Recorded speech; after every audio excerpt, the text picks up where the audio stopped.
Un matériau innovant, 19 jeunes designers, 8 créations originales. Quels projets seront retenus par le jury? Qui va relever le défi Polyal? Après plusieurs semaines de workshop, il est l'heure pour les élèves designers d'Annecy Les Ateliers de présenter leurs projets devant le jury.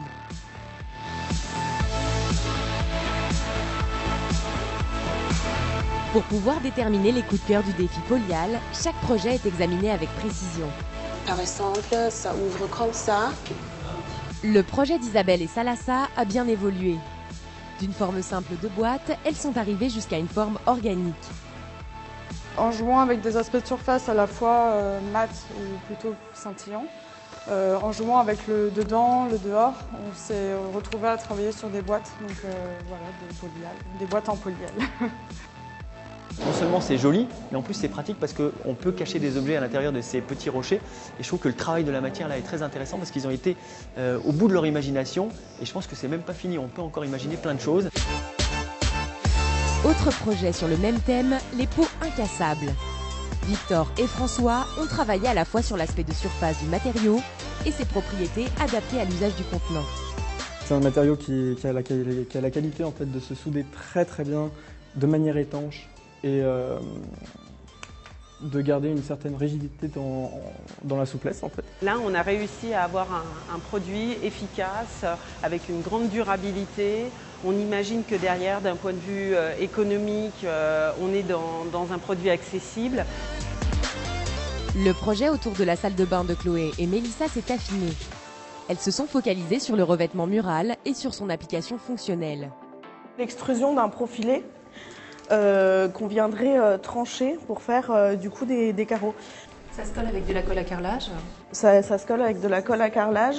Après, en continuation de produit, l'idéal ce serait de trouver une colle polyal qui serait recyclable, quoi. Pierre Robin et Jérémy ont creusé une des pistes du triptyque d'objets initialement prévu. Ils ont approfondi leurs réflexions autour de la lumière. Nous allons vous présenter le projet Orage. Donc, il s'agit d'une paroi lumineuse entièrement réalisée en polyal. Ils ont bien rebondi pour pousser leurs produits. Très sincèrement, je ne m'attendais pas à ce qu'ils poussent aussi loin et je trouve ça génial. Les triplés de Pythagore de Luna et Valentin prennent la forme d'un mécano géant destiné à la micro-architecture.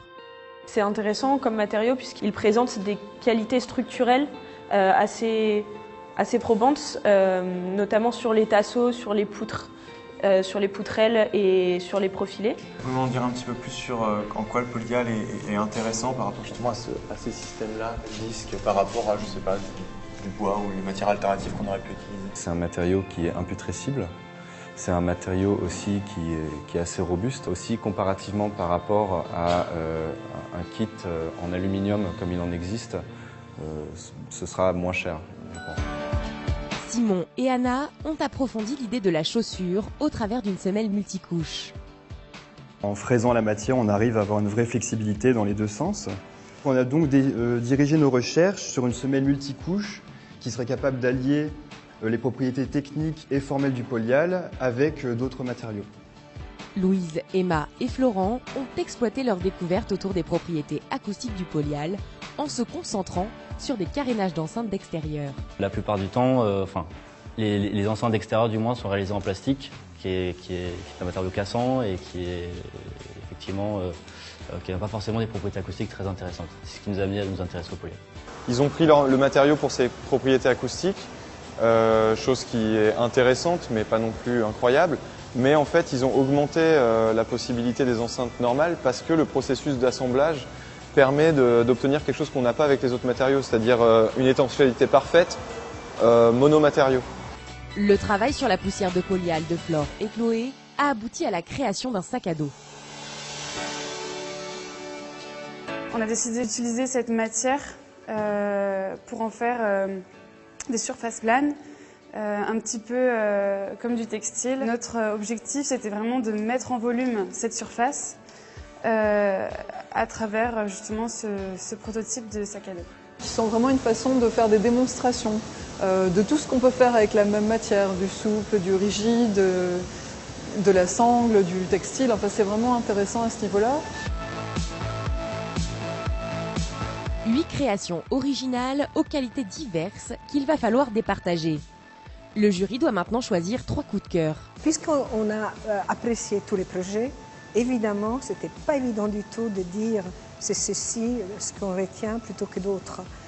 Après, je pense que l'élément qui apportait le plus, c'était une considération un petit peu des nouveautés aussi, des caractéristiques matériques mises en exergue, des possibilités de développement futur. Ça, c'était les principaux.